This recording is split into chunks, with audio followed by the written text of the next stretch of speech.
mengucapkan terima kasih terlebih dahulu kepada Bapak Ibu yang masih bersedia untuk mengikuti sosialisasi tentang penerapan segitiga restitusi. Baik, sebelumnya izin saya Kirna Soca Panggayu, CGP Angkatan 6, dan rekan saya Ibu Nur Hilma Budiani dan rekan saya Ibu Nur Rohmah Aini. Kami adalah CGP Angkatan 6 yang sedang menerapkan aksi nyata modul 1.4. Baik Bapak Ibu, langsung saja di sini materinya tentang menerapkan segitiga restitusi dalam menumbuhkan sikap disiplin positif. Apa itu budaya positif? Budaya positif merupakan perwujudan dari nilai-nilai atau keyakinan universal yang diterapkan di sekolah. Dalam menciptakan budaya positif, kita perlu memperhatikan lebih mendalam tentang strategi yang menumbuhkan lingkungan yang positif di sekolah untuk mendukung pembelajaran yang bermakna, dengan cara melakukan berbagai upaya dalam menerapkan dan meningkatkan disiplin, kesungguhan mengontrol murid, menjalankan dalam menerapkan budaya positif. Selanjutnya, di sini ada pertanyaan pemantik Bapak Ibu. Apakah Anda setuju dengan pernyataan ini? Yang pertama, hukuman dapat mendisiplinkan anak. Tidak. Ada yang iya? Dua, pemberian hukuman dengan hal positif seperti membaca atau membersihkan halaman sekolah dapat meningkatkan disiplin anak. Sepakat. Tiga, memberi penghargaan dapat meningkatkan motivasi belajar anak. Nah, ini yang salah satu yang akan kita bahas Bapak Ibu, yaitu tentang budaya positif. Budaya positif yang pertama adalah tentang disiplin positif dan nilai-nilai kebajikan universal. Lalu yang kedua tentang teori motivasi, hukuman dan penghargaan, restitusi. Yang ketiga tentang keyakinan kelas. Yang keempat kebutuhan dasar manusia dan dunia berkualitas. Kelima restitusi tentang 5 posisi kontrol seorang guru. Dan yang keenam restitusi tentang segitiga restitusi. Next, Mbak Hilma. Nah, ini adalah bagian tentang teori kontrol atau teori pilihan menurut Dr. William Glaser. Ya, kayaknya agak pusing ya Bapak Ibu ya. Glaser. Oke. Nah, yang pertama teori kontrol ini atau teori pilihan ini, yang pertama, Anda tidak bisa mengontrol orang lain, hanya Anda yang bisa mengontrol diri Anda sendiri. Kemudian yang kedua, semua perilaku memiliki tujuan. Yang ketiga, tentang model berpikir menang-menang, kolaborasi dan konsensus, menciptakan pilihan-pilihan baru. Kemudian realistis atau kebutuhan kita berbeda. Kita berusaha memahami pandangan orang lain tentang dunia. Setiap orang memiliki gambaran yang berbeda-beda. Selanjutnya orang yang kita inginkan berdasarkan nilai-nilai yang kita hargai. Nah, di sini teori motivasi itu tentang menstabilkan identitas, validasi kebutuhan dan menanyakan keyakinan.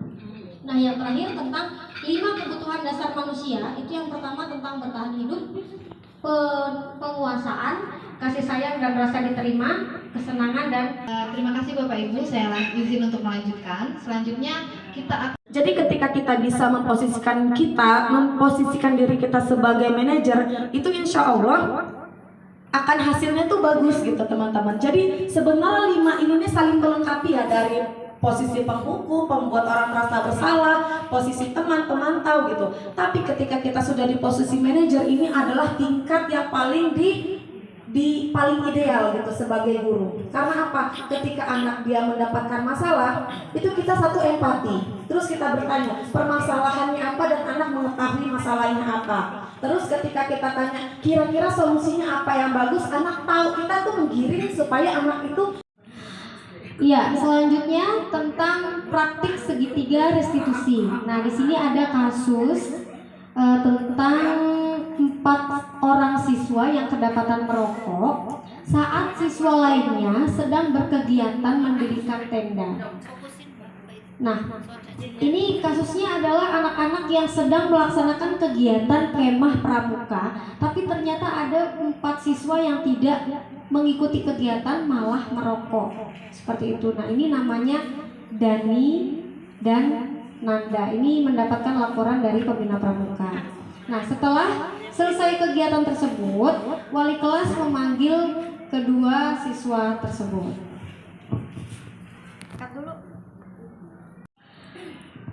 Nah, berkaitan dengan kasus tersebut, kedua siswa tersebut telah melanggar peraturan sekolah. Kenapa merokok harus dilarang di sekolah?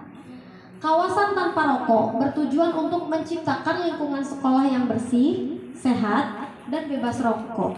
Oleh sebab itu, sekolah wajib memasukkan larangan terkait rokok dalam aturan tata tertib sekolah.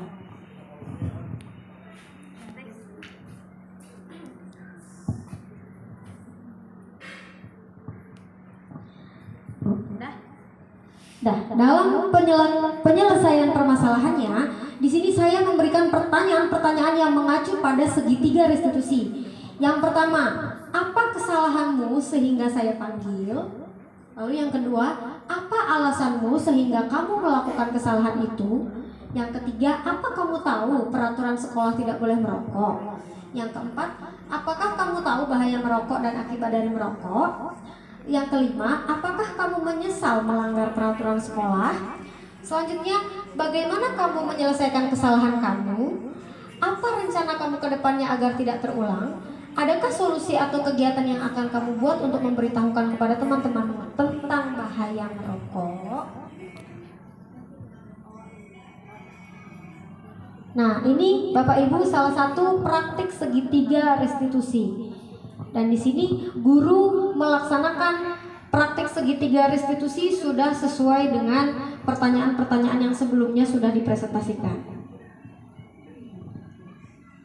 Kebetulan ini wali kelasnya melaksanakan praktik segitiga restitusi di dalam ruangan kelas yang sudah tersedia di sekolah.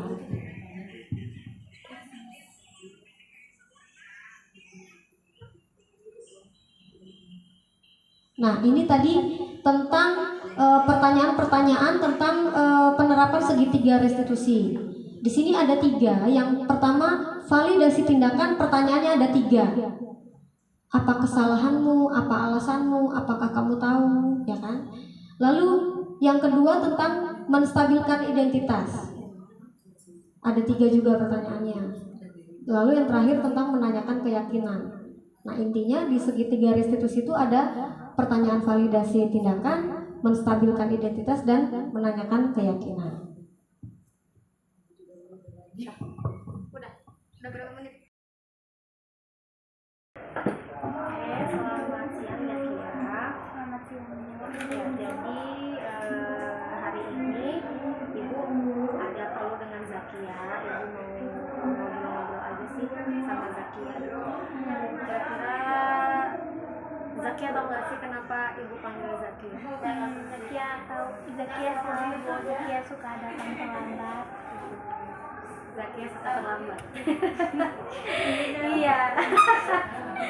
Ibu ketawa. Ya, kenapa menurutnya Zakia tuh bener apa salah sih kalau suka telat gitu kira-kira? Ya salah Bu. Salah. Suka kalau di sini suka jarang masuk sekolah gitu. Jadi yang suka terlambat dulu gitu ya, maksudnya Zakia suka sering terlambat gitu ya. Sering terlambat kalau di hari Senin itu Bu terlambat gitu kan. Kadang-kadang nyampe sekolah 7.20, kadang juga 7.15. Jadi itunya udah pada baris itu. Gitu. Jadi Zakia tahulah ya kalau Zakia salah gitu. Iya. Jadi memang di sekolah itu terdapat peraturan-peraturan yang harus kita jalani Zakia, seperti datang tepat waktu, pulang juga kita harus tepat waktu, ya kan?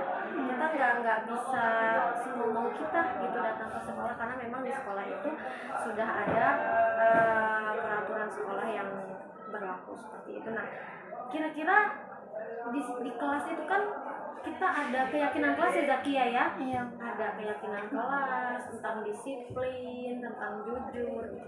Zakia udah baca belum? Udah Bu. Udah ya. Kira-kira Zakia udah melaksanakan keyakinan kelas itu belum? Kalau masalah datang terlambat itu Zakia masih suka terlambat Bu. Iya. Berarti Zakia udah jujur ya.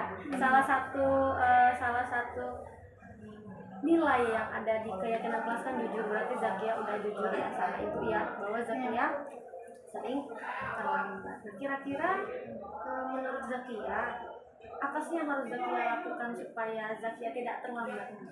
Datang tepat waktu. Bangunnya juga harus Bangunnya harus tepat waktu pagi. tepat waktu. Nah, kira-kira kalau seandainya Zakia terlambat lagi, Soalnya udah ada peraturan dari sekolah Bu, kalau terlambat lagi kan dibuat surat gitu kan. Jadi surat perjanjian kalau satu kali lagi terlambat lagi itu disuruh pulang. oh gitu, berarti nggak boleh sekolah. Iya nggak boleh sekolah disuruh pulang. Jadi di absen itu alfa gitu. Jadi dari semenjak itu Zakia nggak udah terlambat lagi. Oh, dari semenjak dikasih surat perjanjian kemarin Zakia udah Nggak pernah telat lagi. Ya alhamdulillah kalau gitu. Nah, kira-kira menurut Zakia bagaimana ibu melakukan restitusi ini sama Zakia? Menurut Zakia gimana? Ya, motivasinya kayak gitu Bu, memberi nasihat Supaya tidak terlambat. supaya tidak terlambat lagi. Tapi seneng gak sih kalau telat? Nggak seneng Bu, suka kayak malu sendiri gitu. Malu sendiri. Kalau masuk dari gerbangnya gitu. Iya, yang nggak apa-apa. Tapi yang jelas kalau Zakia sih kalau ibu lihat ya, memang sudah mulai berubah, sudah mulai nyaman ya di sekolah ya. Mudah-mudahan nanti ke depannya Zakia bisa lebih baik lagi dari hari ini Iya Bu. dan nggak terlambat lagi ya. Terima kasih. Terima kasih Bu.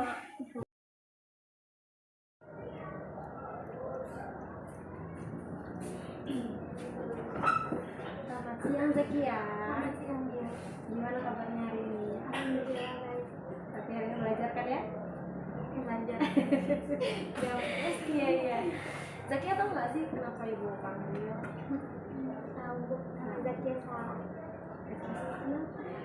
Salah ini Bu, aku tuh suka kalau di sini nggak masuk. Iya. Hari Senin nggak masuk, jadi tidak bisa mengikuti upacara. Jadi nggak pernah pacaran Zakia ya? Kenapa sih kalau hari Senin nggak upacara? Maksudnya ibu tuh Zakia merasa nggak kalau nggak upacara itu salah? Salah ya. Setiap hari Senin diwajibkan upacara. Tapi alat upacara lengkap dari dasi tuh. Lengkap sih. Kalau sekolah di antar siapa? Di antar itu Bu Abudemen. Oh ada abonemennya. Ada. Berarti seharusnya malah nggak terlambat ya. Harusnya ikut upacara ya. Iya. Iya Zakia. Jadi memang kalau sudah berangkat sekolah ya, sudah di sekolah, lalu kita ikut peraturan sekolah. Jadi upacara itu memang salah satu kewajiban kita yang harus kita laksanakan. Jadi Zakia jangan tidak upacara gitu kan. Karena dengan upacara bisa menanamkan nilai-nilai disiplin ya, bagaimana melatih kita untuk disiplin ketika ada pembina upacara hormat. Jadi jangan sampai Zakia tidak upacara. Lalu berdasarkan hal ini Zakia sudah baca belum sih tentang keyakinan yang ada di kelas? Sudah ya. Salah satunya tentang disiplin. Jadi kalau misalkan Zakia sudah baca tentang keyakinan kelas, kira-kira Zakia sudah disiplin atau tidak? Kalau waktu kemarin sih gue belum, tapi kalau sekarang Udah. Karena yang namanya segala sesuatu kan memang pada proses ya. Jadi memang mungkin yang pernah Zakia lakukan bisa jadi pembelajaran untuk Zakia bahwa ternyata disiplin itu penting ya. Kalau seandainya kita punya aturan sendiri itu nggak usah upacara kan ya, mungkin pasti ada konsekuensi yang akan kita dapatkan. Selanjutnya apa sih yang kira-kira Zakia akan lakukan supaya Zakia tidak mengulangi hal tersebut, supaya setiap Senin itu upacara lagi? sekolah terus tidak datang terlambat, mengikuti upacara di sekitar sini. Kira-kira kalau seandainya Zakia nggak upacara lagi, apa tuh konsekuensinya? belum pernah sih kalau ada konsekuensi kayak gitu. Menurutnya Zakia kira-kira nanti apa yang bakal Zakia dapatkan kalau seandainya Zakia berpacaran? Mungkin kalau di absen naskah berpacaran itu kalau hal-hal semua itu mungkin dipanggil orang tua ya. Dipanggil ya, udah dipanggil. Jadi kalau bisa Zakia pacaran gitu kan, karena memang teman-teman Zakia yang lain juga pacaran semua anak SMA 2 tahun kan, memang kalau Zakia pacaran semua gitu. Oke, karena Zakia udah tahu Zakia salah, lalu Zakia sudah tahu konsekuensinya kalau kita pacaran. Nah, kira-kira setelah ini menurut Zakia bagaimana sih tentang penyelesaian masalah yang nggak pacaran ini? Menurut Zakia gimana? Penyelesaian ini bagaimana menurut Zakia? Sudah membuat Zakia ini belum sih? Sudah membuat Zakia menyadari kesalahan itu sudah ya. Jadi jangan diulangi lagi ya. Jangan sampai pacaran, karena pacaran itu memang sangat penting untuk kita, supaya kita juga hafal lagu wajib nasional, supaya kita hafal undang-undang dan yang lainnya, terutama untuk nilai yang disiplin. Ya Zakia ya. Oke, terima kasih. Sekarang Zakia boleh kembali ke kelas ya. Assalamualaikum.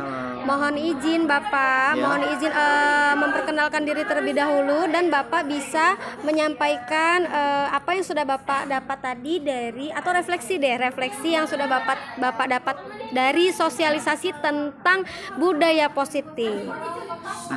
Perkenalan dulu Pak. Terima kasih ya atas waktunya. Sedikit mungkin perkenalan dulu, nama saya M. Riza Miftaudin. Saya mengajar di mata pelajaran matematika, dan kebetulan juga saya di sini ngajar di bagian kelas 10 ya, yang penerapan kurikulum merdeka. Jadi ada beberapa hal yang memang benar-benar yang saya dapatkan tadi dalam hal restitusi tadi ya, gitu. Sini saya udah beberapa ada catatan terkait apa hal-hal yang sekiranya itu penting memang untuk diterapkan di kelas. Salah satunya restitusi tadi. Karena apa?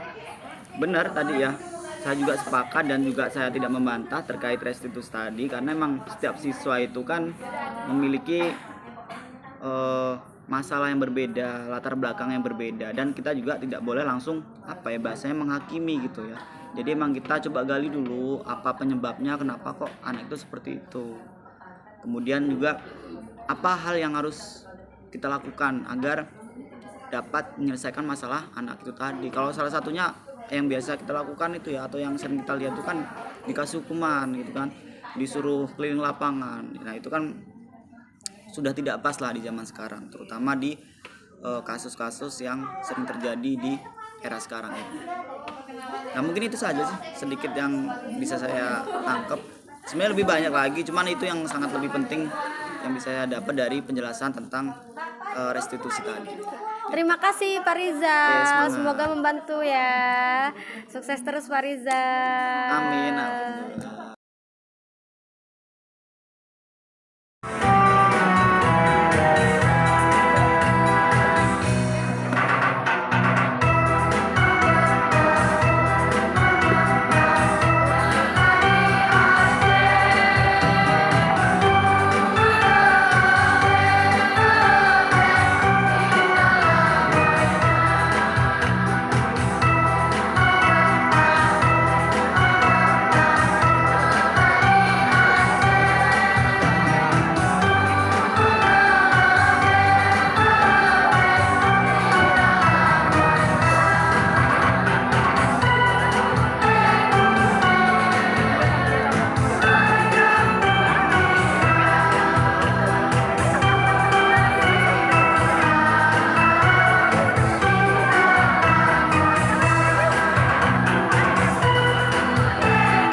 marilah kita saksikan penampilan seni tari dari kelas 10, 8, dan 10, 11.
Dari kelas 8 ya.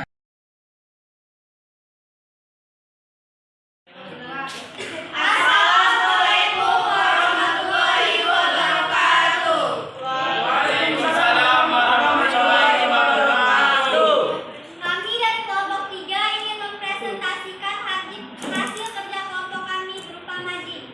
Pertama, kami presentasikan oleh Pina Nagolita. Keberagaman agama di Indonesia antara lain, yaitu 1 Islam, 2 Kristen.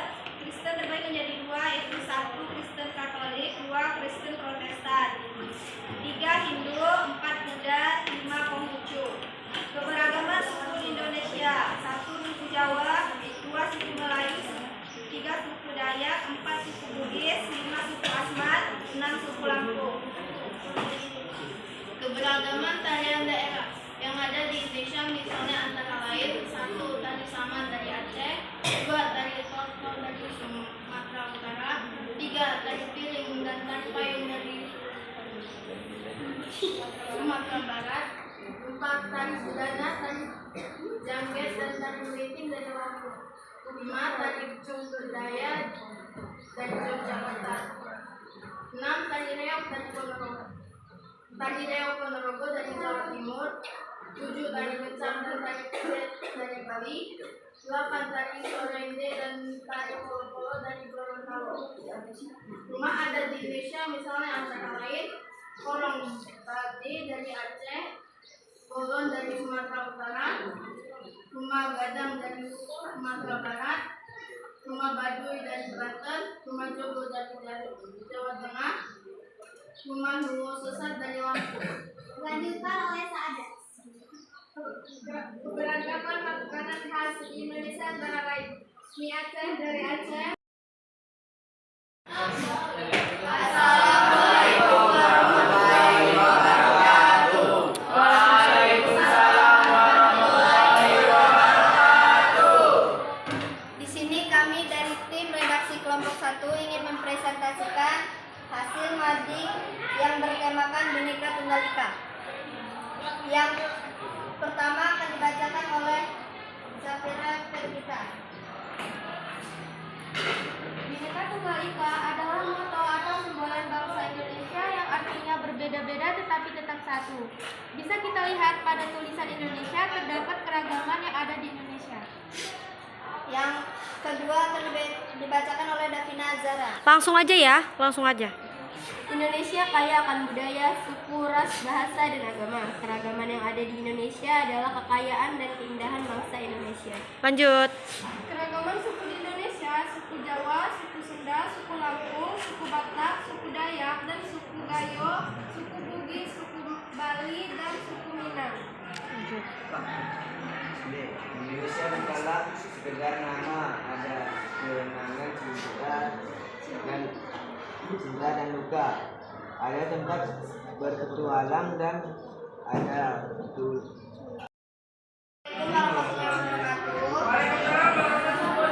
Yang lainnya perhatikan, semuanya perhatikan.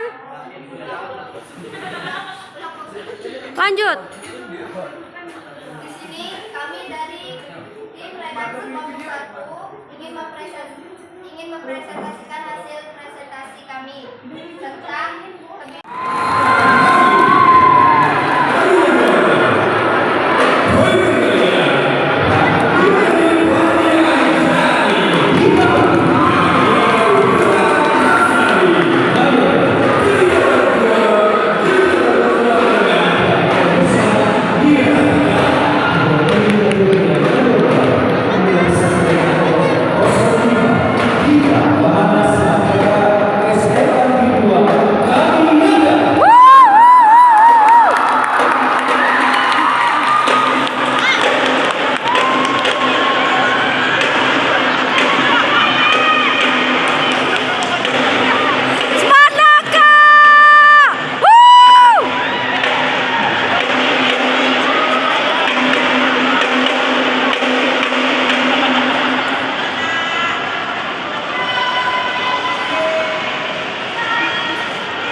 Pak.